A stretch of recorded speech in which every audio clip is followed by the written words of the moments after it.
wala tu'assir wa tammim bil khair. Alhamdulillah, syukur kita panjatkan kehadrat Allah Subhanahu wa taala atas limpah dan kurnianya juga dapat kita bangkit melaksanakan ibadah dan dapat kita berada dalam majlis ilmu pada pagi ini. Alhamdulillah kita bertemu lagi setelah saya rasa setahun saya cuti kat sini. Kita hadis Riyadhus Shalihin, teman-teman orang soleh. Kita masuk bab yang ke-23, babul amri bil ma'ruf wan nahyi 'anil munkar. Bab tentang amar ma'ruf dan nahi munkar, menyuruh kepada yang ma'ruf dan mencegah kemungkaran. Bab ini dimulakan dengan beberapa petikan ayat Al-Quran. Yang pertama, ayat 104 surah Ali Imran. A'udzubillahi minasyaitonirrajim. Wal takum minkum ummatun yad'una ilal khairi wa ya'muruna bil ma'rufi wa yanhauna 'anil munkar wa ulaika humul muflihun. Maksudnya, dan hendaklah ada di antara kamu sekalian segolongan umat yang menyeru kepada kebaikan, menyuruh kepada yang ma'ruf dan mencegah dari yang mungkar. Mereka lah orang-orang yang beruntung atau orang-orang yang berjaya. Ayat ini merupakan salah satu daripada ayat yang menjadi dalil perbincangan tentang hukum dakwah. Berdasarkan kepada ayat ini, sebahagian ulama meletakkan hukum dakwah itu adalah fardu kifayah. Maknanya kewajipan itu terlaksana dengan dilakukan oleh segolongan sebahagian daripada umat Islam.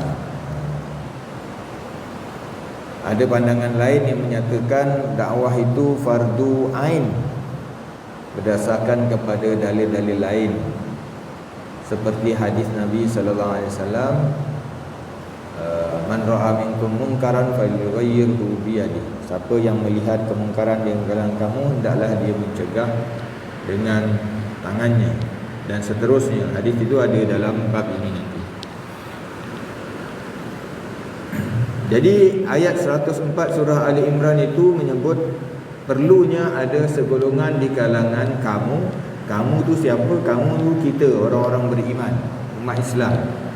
Di kalangan umat Islam yang ramai itu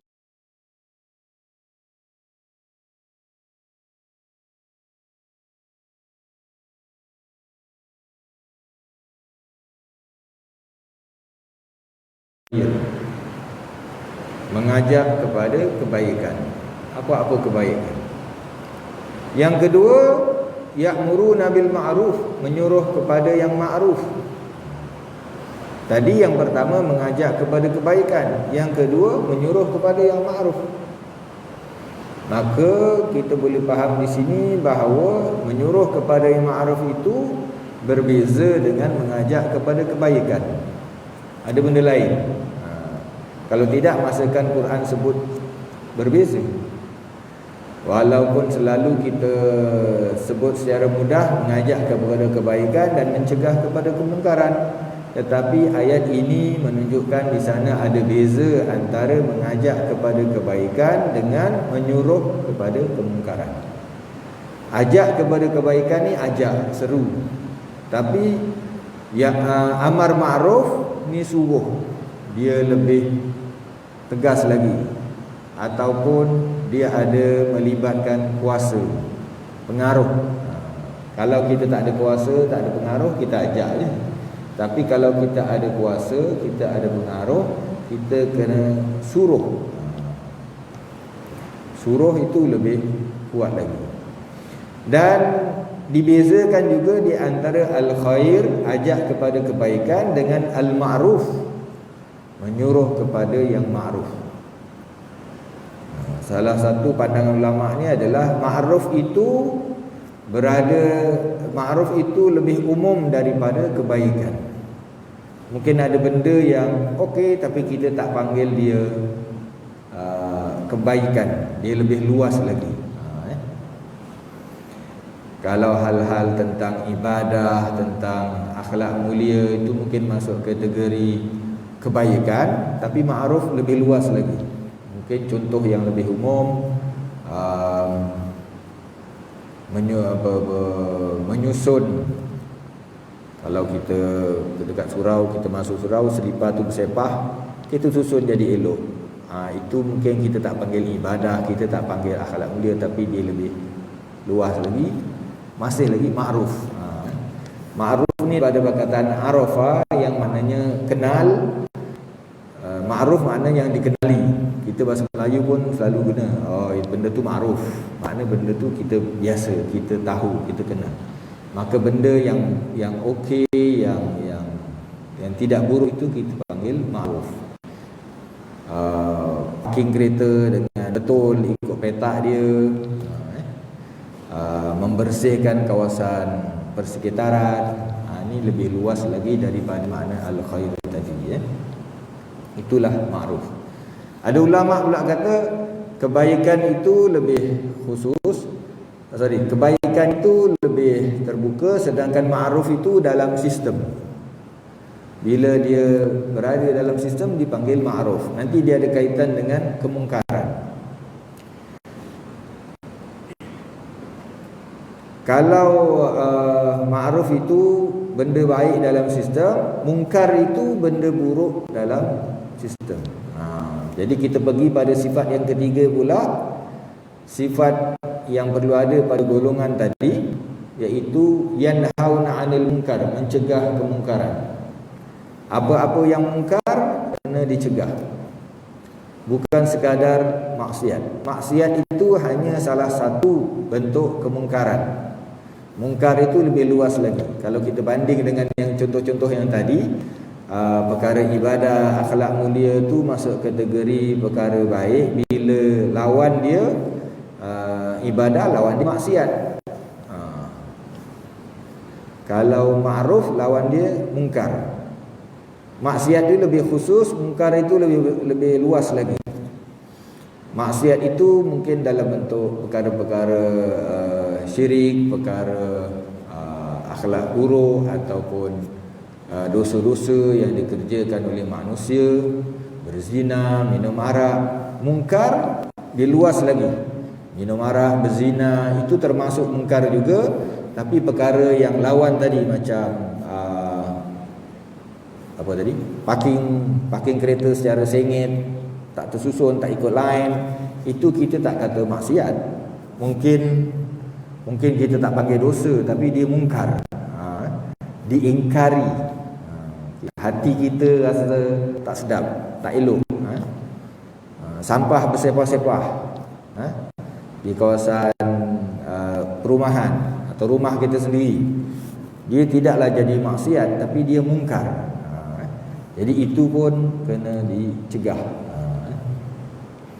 Ataupun pandangan yang kedua tadi, bila ma'ruf dalam sistem, mungkar itu juga dalam sistem.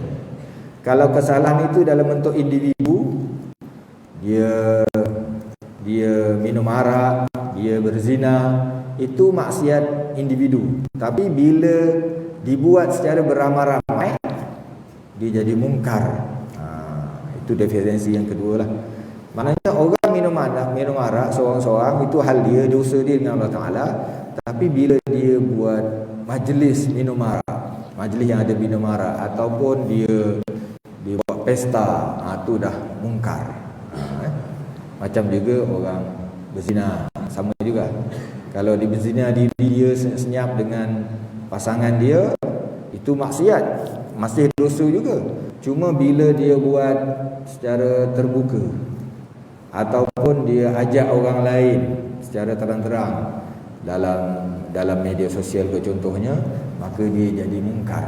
Dia lebih besar lagi kesalahan dia. Jadi ala kulli hal, ayat ini menyuruh kita melaksanakan tanggungjawab amar ma'ruf dan nahi munkar. mungkar, di samping yang mula-mula tadi mengajak kepada kebaikan. Jadi tidak cukup sekadar kita ajak kepada kebaikan, kita kena amar ma'ruf, menyuruh kepada yang ma'ruf. Ada penglibatan kuasa ataupun pengaruh. Kalau yang berkuasa itu, yang berautoriti, pihak kerajaan ataupun pemimpin, itu dengan kuasa.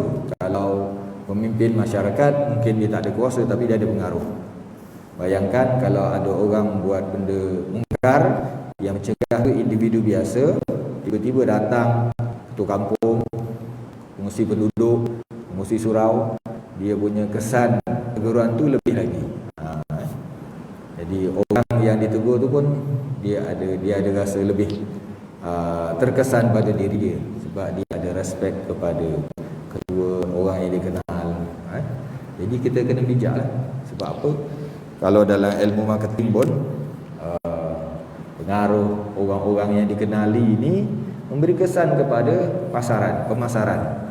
Jadi begitu juga dalam dakwah, kita kena pakai juga kaedah-kaedah seperti itu, kerana Quran sendiri mengajar kita ada beza antara ajak kepada kebaikan dengan menyuruh kepada yang ma'ruf. Ayat yang kedua dalam bab ini daripada surah Ali Imran juga, tapi ayat 110. Maknanya 6 ayat selepas ayat tadi, firman Allah Ta'ala, kuntum khaira ummatin ukhrijat linnas ta'muruna bil ma'rufi wa tanhauna 'anil munkar wa tu'minuna billah. Kamu sekalian adalah umat yang terbaik yang dilahirkan untuk manusia. Kamu menyuruh kepada yang ma'ruf dan mencegah dari yang mungkar, dan kamu beriman kepada Allah. Kalau tadi ayat 104 cerita pasal kewajiban berdakwah, amar ma'ruf nahi mungkar, ayat 110 menerangkan tentang ciri amar ma'ruf nahi mungkar itu menjadikan sesuatu umat itu umat yang terbaik. Nak jadi umat yang terbaik, dia kena ada buat kerja amar ma'ruf nahi mungkar. Selain daripada sifat asasnya, tu'minuna billah, kamu beriman kepada Allah. Umat Islam ni dalam sejarahnya pernah menjadi umat yang paling dihormati seluruh dunia. Kenapa? Ketika itu umat ini berperanan dalam perkara amar ma'ruf dan nahi mungkar. Hari ini kita tahu situasi umat Islam walaupun ramai, tapi dalam konteks dunia antarabangsa hari ini kita dilihat sebagai umat yang lemah. Kita pun merasakannya, terutama bila sebahagian daripada umat Islam menghadapi penindasan, kezaliman, maka tidak ada pembelaan yang wajar yang dapat dilaksanakan oleh kita. Tapi dulu ketika zaman kegemilangan umat Islam, apa-apa bentuk kemungkaran, kezaliman, maka umat Islam lah yang datang dahulu. Seawal zaman para sahabat ridwanullah alaihim ajma'in, kemungkaran yang bukan sahaja berlaku di kalangan dalam lingkungan mereka, tapi kemungkaran yang berlaku di luar daripada lingkungan mereka pun mereka mencegah. Sebagai contoh, umat Islam dalam peluasan wilayah umat Islam itu, antara isu-isunya adalah isu penindasan dan kezaliman oleh pemerintah, kerajaan-kerajaan di luar wilayah umat Islam. Kita boleh fahami perkara ini antaranya daripada mesej ucapan yang diberikan oleh wakil tentera Islam yang dirakamkan dalam sejarah. Wakil tentera Islam menyampaikan mesej Islam kepada Panglima Tentera Parsi, Rubai bin Amir. Wakil tentera Islam berbicara dengan Panglima Rustum daripada Parsi. Dia tanya, kenapa kamu datang ke tempat kami? Maka kata Rubai bin Amir, kami adalah satu golongan yang Allah Ta'ala bangkitkan untuk mengeluarkan manusia daripada menjadi hamba sesama manusia kepada menjadi hamba kepada Allah, Tuhan segala manusia. Satu. Yang kedua, mengeluarkan manusia daripada kesempitan dunia kepada keluasan akhirat. Dan ketiga, mengeluarkan manusia daripada kezaliman agama-agama kepada keadilan Islam. Jadi umat Islam datang membawa dakwah dan juga membawa kekuatan tentera untuk membela manusia lain yang dizalimi di bawah pemerintahan seperti kerajaan Parsi, kerajaan Rom dan kemudian Byzantine. Jadi rakyat mereka di bawah raja-raja mereka itu ditindas. Walaupun ada yang selesa bawah kerajaan itu, tapi ramai yang ditindas. Jadi umat Islam datang membebaskan mereka. Sebab itu dalam sejarah perluasan wilayah Islam itu sebahagiannya berlaku dengan mudah. Maksud saya mendapat sokongan daripada rakyat wilayah yang didatangi itu. Kenapa? Kerana mereka mendengar tentang keadilan Islam berbanding dengan raja atau kerajaan mereka sendiri. Contoh lain di Mesir, bila umat Islam menakluk Mesir, memerintah Mesir, kemudian berlaku pertembungan lagi dengan tentera Rom yang Kristian, tiba-tiba penduduk Mesir yang Kristian sendiri lebih rela umat Islam memerintah Mesir. Bila umat Islam terpaksa berundur daripada wilayah Mesir, mereka pulangkan balik duit jizyah kepada rakyat. Rakyat tak mahu duit tu. Mereka kata kami nak tentera Islam duduk sini. Berbanding dengan tentera Rom yang walaupun sama-sama Kristian tapi menzalimi mereka. Rom yang menjajah Mesir itu adalah Kristian Katolik, sedangkan umat Kristian di Mesir ketika itu adalah Kristian Ortodoks. Dan pemerintah Kristian Katolik itu memaksa rakyatnya yang Ortodok jadi Katolik. Jadi mereka lebih rela di bawah naungan Islam. Itu zaman umat Islam gemilang dulu. Jadi yang pentingnya daripada ayat ini, Allah Ta'ala terangkan bahawa kamu jadi umat yang terbaik dengan kamu melaksanakan amar ma'ruf nahi munkar. Secara umumnya maknanya untuk menjadi umat terbaik kena melaksanakan amar ma'ruf nahi munkar. Tak boleh membiarkan kemungkaran berluasa, tak boleh tidak mengajak manusia kepada yang ma'ruf. Pada masa yang sama, ayat ini juga boleh difahami atau ditafsirkan bahawa generasi yang terbaik adalah generasi para sahabat dulu yang telah melaksanakan tugas amar ma'ruf nahi munkar. Yang ketiga, ayat 199 dari surah Al-A'raf, firman Allah Ta'ala, khudhil afwa wa'mur bil 'urfi wa'arid 'anil jahilin. Jadilah pemaaf dan suruhlah orang mengerjakan yang ma'ruf serta berpalinglah daripada orang-orang yang bodoh. Ayat ini menggalakkan kita mengutamakan kemaafan. Makna bila kita berlaku perselisihan, pertikaian, maka kalau boleh diberikan kemaafan. Cari jalan memaaf. Yang kedua, wa'mur bil 'urf, suruhlah mengerjakan ma'ruf dalam bentuk yang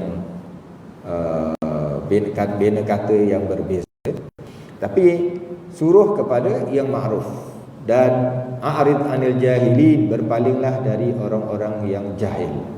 Orang-orang adalah orang yang telah diberi peringatan, diberi penerangan tapi masih berdegil lagi. Maka yang ini kena berpaling pada dia lah. Seperti kata Imam Syafi'i, aku boleh berbahas dengan berpuluh ulama, tetapi aku tak boleh nak bahas dengan orang jahil. Sebab orang-orang yang berilmu, bila kita bincang, kita bawa dalil, bawa hujah, dia boleh terima. Tapi orang jahil, dia dengar dalil pun dia tak kerti. Dia dengar dengan pendapat dia tak habis-habis. Ada situasi manusia begitu. Dan bila kita berdepan dengan sikap jahil itu, caranya adalah berpaling, tinggalkan dia. Seperti disebut dalam beberapa ayat lain, antaranya Allah Ta'ala sebut, wa idza khatabahumul jahiluna qalu salama. Sifat ibadur rahman itu adalah bila orang jahil berbahas dengan mereka, mereka pun mengucap salam, assalamualaikum, tinggalkan. Sebab apa? Berbahas dengan orang jahil ni tak habis cerita. Hari ini dalam media sosial banyak fenomena ini, fenomena kejahilan. Sebab yang berada dalam media sosial tu kebanyakannya anonymous, tak dikenali. Namanya ada tapi orangnya siapa tak tahu. Kadang-kadang kita duk bahas panjang tak habis-habis, rupanya budak umur 13 tahun. Sebab usia tidak kelihatan dalam media sosial lah. Dulu saya ingat ada orang bahas lah dalam media sosial. Masa tu Facebook kalau tak silap, seorang penulis kat Facebook ni kata, kalau Bilal yang azan itu orang pas, maka sunat dijawab azan tu. Kalau yang azan tu Bilal UMNO, maka tidak wajib dijawab azan tu. Oh, jadi gaduh dalam tu. Oh, ini kait politik dalam surau ni apa semua kan. Rupa-rupanya yang tulis tu budak 13 tahun. Budak sekolah. Orang bahas habis tak habis kan. Tapi dia cakap tu betul sebenarnya. Dia kata kalau orang PAH azan, sunat jawab azan. Memang jawab azan sunat je. Kalau orang UMNO azan, tak wajib jawab. Memang tak wajib sebab sunat. Benda ni sama je. Tapi jadi pertikaian panjang lah. Jadi ini antara benda-benda yang membazir masa lah kalau kita berbahas tanpa kita ketahui siapa orangnya. Bila kita dah bagi hujah, dia dah bangkit balik, dia apa, bangkit balik benda-benda yang lama, tinggalkanlah, tak payah sambung, buat penat je. Itu cara berhadapan dengan golongan yang jahil. Yang keempat, petikan daripada surah At-Taubah ayat 71. A'udzubillahi minasyaitonirrajim. Wal mu'minuna wal mu'minat ba'duhum awliya'u ba'd ya'muruna bil ma'rufi wa yanhauna 'anil munkar. Maksudnya, orang-orang beriman lelaki maupun perempuan, sebahagian mereka adalah penolong bagi sebahagian yang lain. Mereka menyuruh kepada yang ma'ruf dan mencegah dari yang mungkar. Ini sifat orang beriman, lelaki maupun perempuan yang Allah Ta'ala nak ada pada kita. Kita saling tolong menolong. Sesama beriman ni tolong menolong. Apa yang nak dibuat? Ya'muruna bil ma'ruf, menyuruh kepada yang ma'ruf, wa yanhauna 'anil munkar, dan mencegah kemungkaran. Nak buat ma'ruf nahi munkar, kena tolong menolonglah. Sebab apa? Sebab bila kita kait dengan sistem, contohnya tadi bila kita definisikan ma'ruf dan munkar itu dalam sistem, memang dia kena tolong menolong lah. Apatah lagi kalau dalam konteks sebuah organisasi atau negara, kadang-kadang bidang kuasanya berbeza. Satu kemungkaran yang berlaku bila nak diubah melibatkan banyak pihak, maka kita lihatlah ayat ini, Allah Ta'ala kata ba'duhum awliya'u ba'd, sebahagian mereka adalah penolong sebahagian yang lain. Kalau patut guna autoriti pihak berkuasa undang-undang, maka melalui saluran undang-undang. Patut melalui kerajaan tempatan, patut melalui kementerian, semua kena guna untuk mencegah kemungkaran dan juga menyuruh kepada yang ma'ruf. Begitu juga dalam konteks masyarakat pun sama.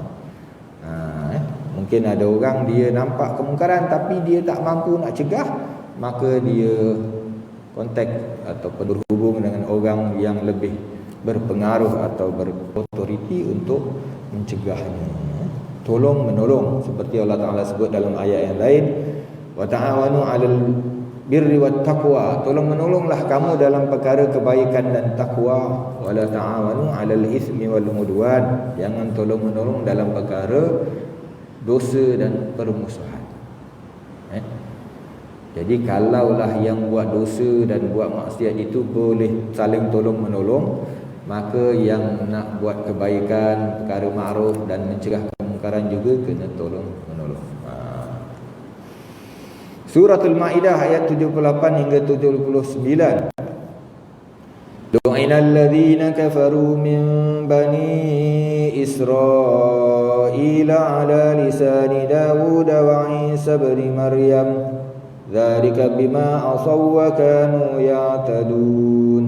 Orang-orang kafir dari kalangan Bani Israel telah dilaknat melalui lidah Nabi Daud dan Nabi Isa anak Maryam. Yang demikian kerana mereka durhaka dan selalu melampaui batas.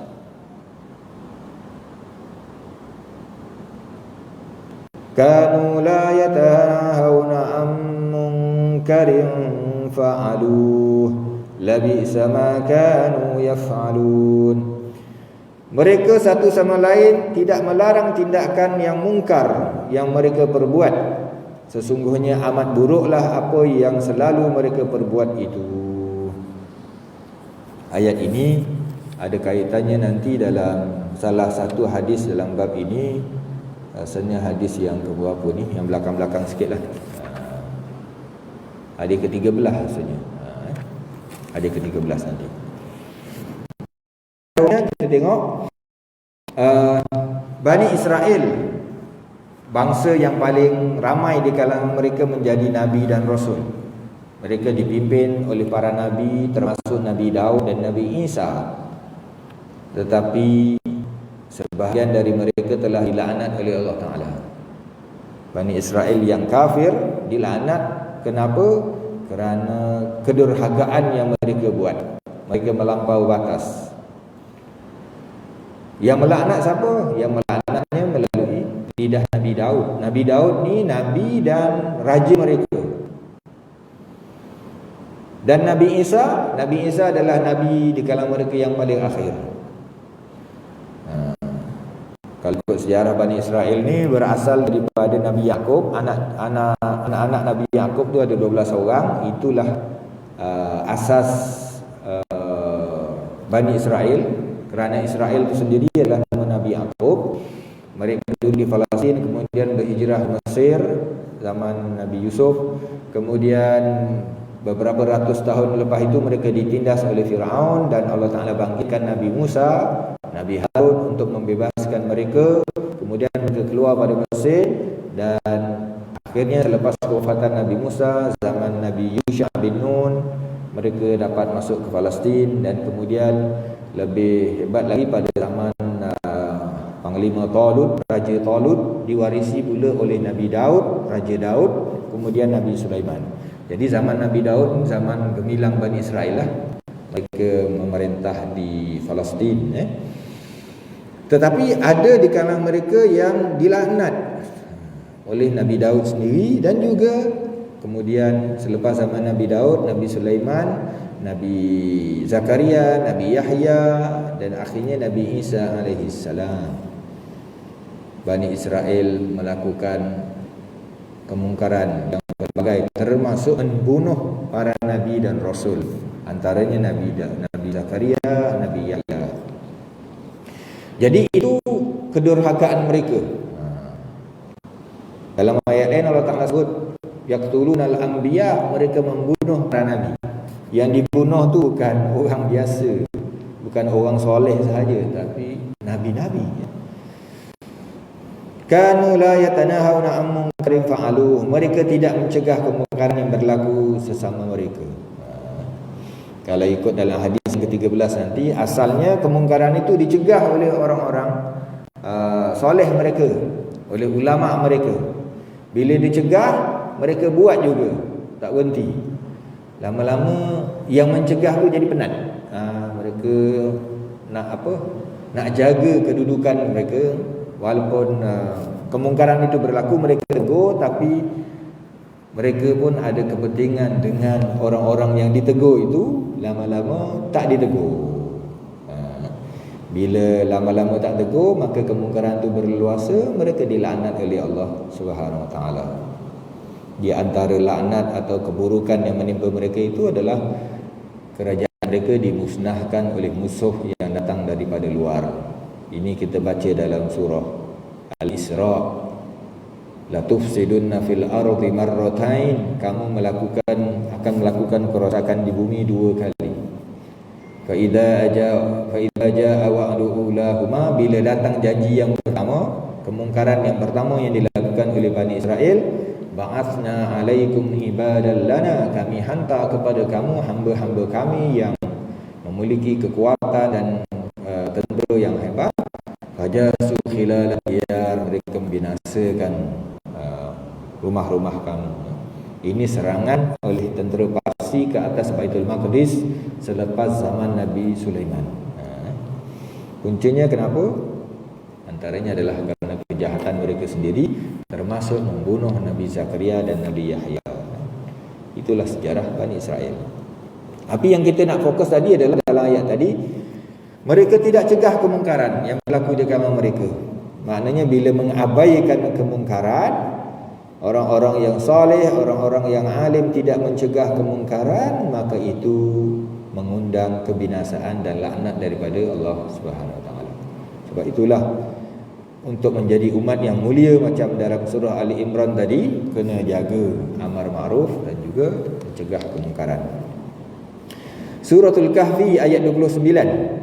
Wa qulil haqqu mir rabbikum faman syaa'a falyu'min wa man syaa'a falyakfur. Dan katakanlah, kebenaran itu datangnya dari Tuhanmu, maka barang siapa yang ingin beriman hendaklah ia beriman, dan barang siapa yang ingin kafir biarlah ia kafir. Kebenaran daripada Allah Subhanahu Wa Taala. Yang nak terima kebenaran dia akan terima, tapi yang engkar dia kafir. Manusia di dunia ni diuji dengan pelbagai ujian. Ujian kaya miskin, sakit sehat, ujian pemikiran, isu yang berlaku di kalangan manusia. Maka bimbingannya adalah daripada Allah Ta'ala, kebenaran daripada Allah Ta'ala. Yang nak terima beriman, yang engkar dikafir, itu pilihan dia sendiri, dan balasannya nanti adalah di akhirat. Walaupun begitu, peranan amar ma'ruf nahi munkar itu tetap berlaku, mengajak manusia dalam keadaan kita menyedari tidak semua manusia akan menerima dakwah ajakan kepada yang ma'ruf itu. Akhir sekali ayat 94 surah Al-Hijr.